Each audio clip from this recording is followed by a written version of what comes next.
สบายดีหมดทุกคนมื้อนี้ขอสิพาทุกคนมาบุญนมัสการพระธาตุดอกแก้วพี่น้องเอ้ยอีพี่ละอยู่เมืองอัสสะพรไปแล้วพี่น้องนี่เป็นแน่ใดก็ไปเบิ่งนำกันเลยเนาะว่าคนหลายสำเร็จไปเบิ่งรับชมบรรยากาศนำกันเลยพี่น้องเอ้ยตอนนี้ก็ได้มาฮอดวัดแล้วพี่น้องเอ้ยอันนี้คือบรรยากาศอยู่ภายในวัดเนาะเพิ่นก็ยังทันได้เฮอีกประมาณ30 นาทีเป็นว่าเพิ่นสิเฮอันนี้คือบรรยากาศอยู่ภายในวัดท่านดอกแก้วพี่น้องมีปัจจัยมาโอโปโมตนาเดี๋ยวไปเบิ่งบนเพิ่นเฮกองอยู่เนาะ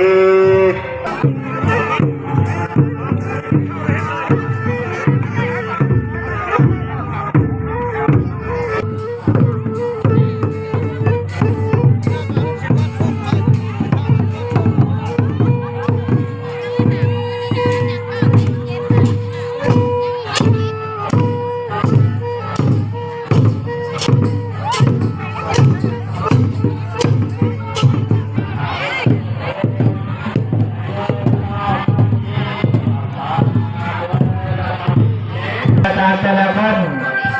หน้าไหวเป็นจับต้องวัด นี่คือบรรยากาศภายในวัดเด้อวัดเมื่อจากน้ำพัฒนาหลักทหารราชพอเข้านี้ให้มันกล้าจงเรื่องเรื่องต่อไปในข้าวภาคนะวัตถุเกิดก่อนคิดใจกาลาวัตตาศาสนาเป็นขอแจกขอปัจจสิมาขอพุทธิภาวัตตาศาสนาพอเข้าอย่างนั้นอาบุญรู้พ่อแม่รู้ว่าพอเข้านี่คือร้านขายเครื่องอยู่นอกวัดเด้อพี่น้องจะพาจะพานี่จะความสุขเอาโคมตนาโคมบุตรเป็นปัจจัยอยู่เนื้ออันเท่าเลยนะที่ต่อตาดู10,000แล้วก็ไม่มีแม้จะเลยคือการเปิดเป็นมาแต่บ้านเลยบ้านหน้าเด้อก็มีปัจจัยมาโคมตนานักเด็กนี่ยังเป็นปัจจัยอยู่อันนึง10,000พี่น้องท่านที่ต่อตาดูตะกอนโมตนาบนน้ำเอาให้แน่อันนึงเด้อแม่รับบ้านหน้าดื้อเนาะมีปัจจัยเอาแน่ๆนึงเด้อพี่น้อง10,000กีบ10,000กีบราคาที่แม่ไปเลยขายดีอยู่บ่ขายดีอยู่บ่บ้านลือบ้านดื้อคือกันเนาะก็มีปัจจัยมาโอ้โหโมทนาขออนุโมทนาบนน้ำเจ้าภาพเจ้าสัทธา50,000กีบสาธุคุณมหาแก่พี่น้องคนขายเครื่องก็สุดแล้วพี่น้องนั่นก็เป็นวงเนาะวงดนตรีเพิ่นสิลงงานมาเลยเดี๋ยวบ่ได้ถ้าเบิ่งตอนเมื่อเพิ่นแห่ต้นแห่บุตรเนาะแห่บุตรอยู่ในวัดตอนนี้เพิ่นก็เริ่มแห่แล้วพี่น้อง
ปีนาโดปีแทนที่ทุกปีนาโดวิสาวิทุกคนพระพุทธที่ทางเทียนเวลาจะเป็นทั้งเวลาที่น้องเวลาจะเป็นทั้งที่เราทั้งใจทั้งเก่าทั้งไหนก็แล้วแต่ที่เราวันนี้เป็นการที่ดีที่ได้รับกันเวลาเขาจะเข้าใจจากธรรมดาเอาส่วนยักษ์โยมนำไปน้องที่ไอ้บ้านทำบุญวันนี้ตอนนี้การแห่ต้นแห่ฮดกันได้จบแล้วพี่น้องครบ3 รอบแล้ว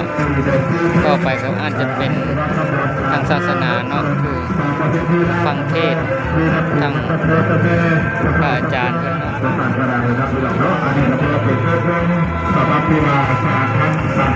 ตอนนี้ก็ทีมสาพันธ์แม่ยิ่งกับนางเอกมส.อัศพรกำลังฟ้อนอยู่เด้อพี่น้อง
ขอใหญ่ทั้งสาพันธ์มายิงดับพาดับแก้วโอ้ยความสดงดงามบรรยากาศธรรมดาน้าพี่น้องเนาะกระเทยวัดครับ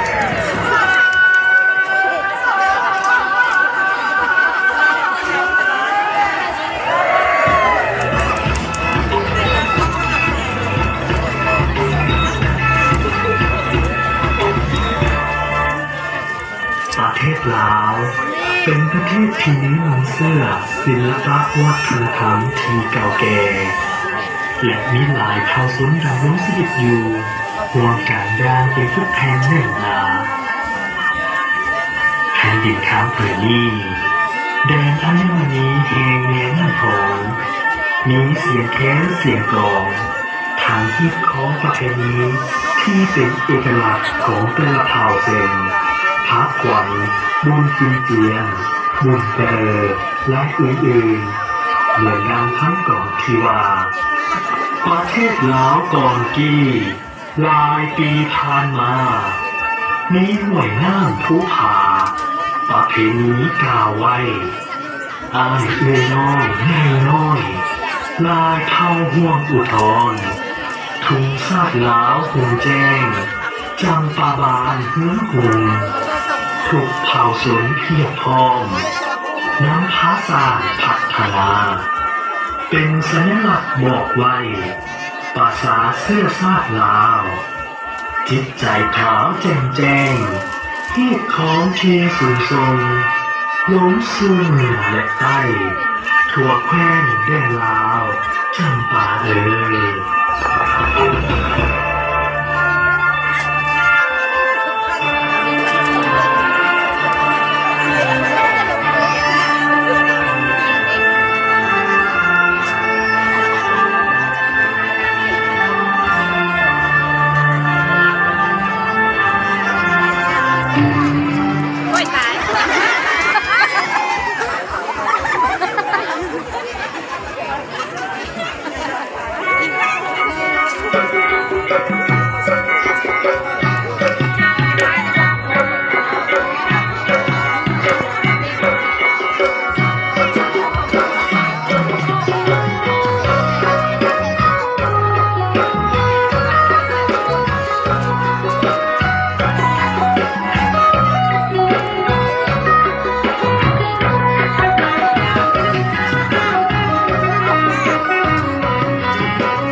นไทยถ้าความงามหลายเมืองที่ใดมาเห็น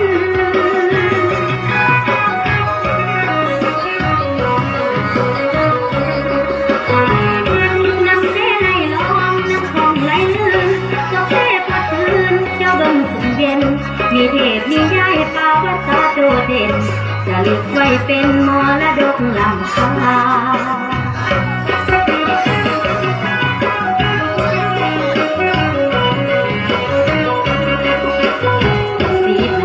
วันนี้มีแสงสีงามตาภูเขาภูป่าพวงภาษาทุมาลากาแฟปักสองเรื่องของอาณาทุกมอนพอพาน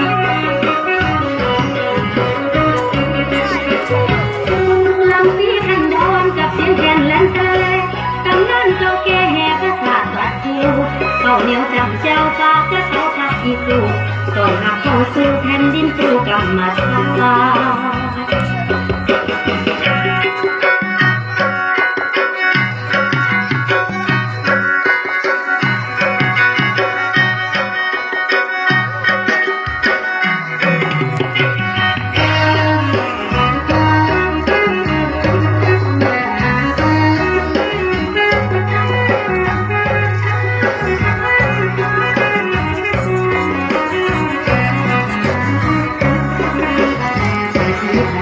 วันนี้มีแสงสีงามตา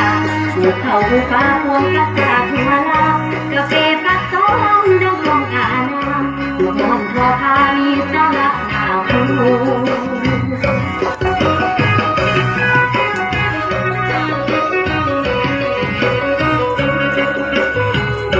ลำสีพันดอนกับเสียงแคนแลนเตอร์ตำนานเก่าแก่แห่ภาษาบัดคู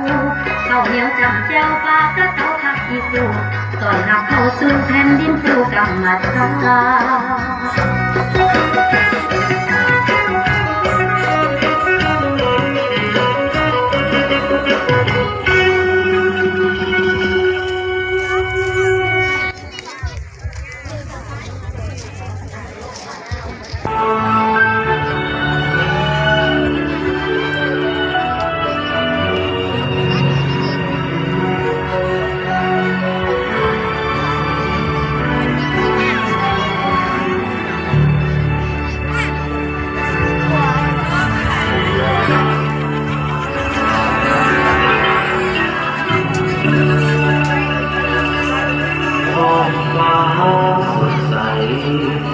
มวิไล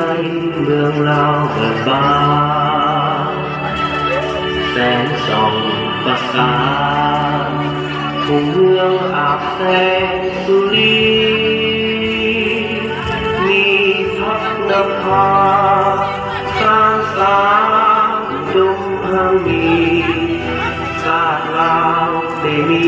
วันนี้60 ปีมีไสสนาวันนี้เป็นวันที่ดีของเราทุกคนคนใจหัวใจมองเป็นวันสำคัญ40 ปีสถาปนาวันชาติ2 ธันวาคมขึ้นมา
สลองใจ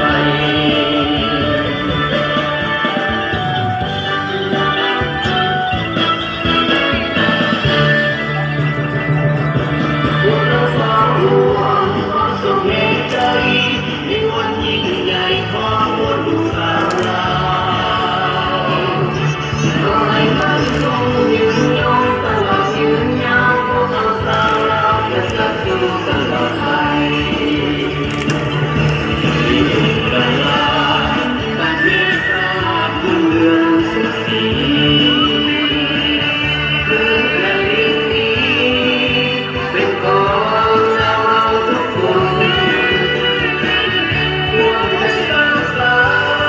รค์จะนำปฏิบัติลงตนในการนั่งสร้างองค์ประจุมันเป็นนั่งคำเราเล่าลุ่งของการเป็นเราสุรา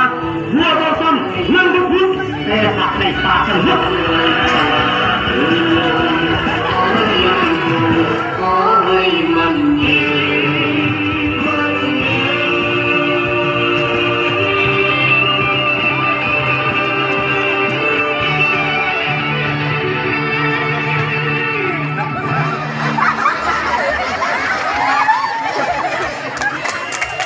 จะไม่เสียเปรียบเลย